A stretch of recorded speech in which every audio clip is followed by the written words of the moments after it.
First Timothy 6 and 8. And it says, in having food and raiment, let us be therewith content. I like to give all glory, honor, and praises to Yahweh Ba'ashem Yahushai. Double honors to the apostle elders, a great millstone who rule well, and salutations to all you brothers out there pushing this word in love, truth, sincerity, and humility. Once again, it's the brother Shakti from the Chicago camp coming back to you with what I hope is another quick and edifying sit down. And the video that we're going to be taking a look at today is on food prices on the Common Sense Show with Dave Hodges. And this was very short and to the point.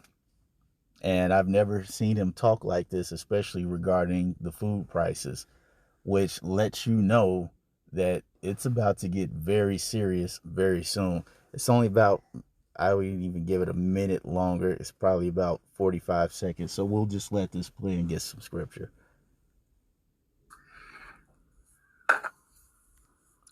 Food prices are going through the roof. And we have many more events like Texas here, and we'll all be consumed with these food prices. And I mean, we'll all be consumed. It'll be absolutely horrendous. So what's going to happen? This is your last chance to stockpile. Bob Griswold I did an interview that airs Friday morning. The reality, we have no chance. Guns, gold, ammo, medicine, and tools. You need to out-prepare the disaster. If you do not, you're going to get caught up in all of this. I don't wish that to happen to anybody. That's why we say food, guns, gold, ammo, medicine, and tools. I hope you take advice. The advice is critical.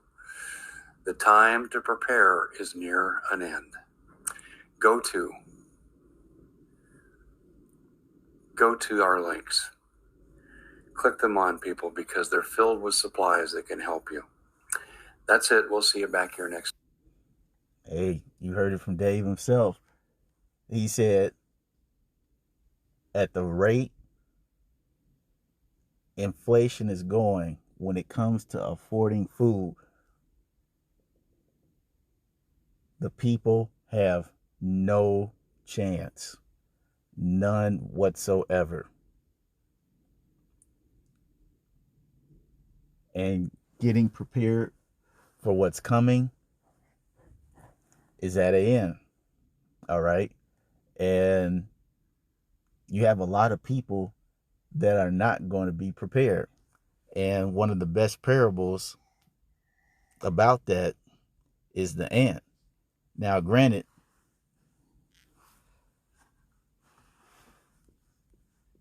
first and foremost, is talking spiritually, but that's the thing. You should be preparing spiritually first and then physically second. All right. It's not to say that, you can't do stuff physically. I mean, we're not talking about be a hoarder or a doomsday prepper, but I mean, knowing that this happens, it's not going to hurt, every once in a while. Maybe you might want to get 2 bags of rice or 2 bags of beans. We're not saying, all right, I need to get 10 bags of rice, 10 bags of beans and just stockpile. No, because when shit hits the fan, who's to say where you'll be?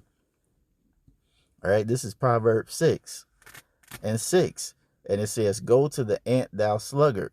Consider her ways and be wise, which having no guide, overseer, or ruler, provideth her meat in the summer and gathereth her food in the harvest. It says, how long wilt thou sleep, O sluggard? When wilt thou arise out of their sleep? So it's saying that it's comparing how people need to prepare themselves and be diligent and hardworking, first and foremost in the spirit, but in this sense, preparing for the coming famine. All right.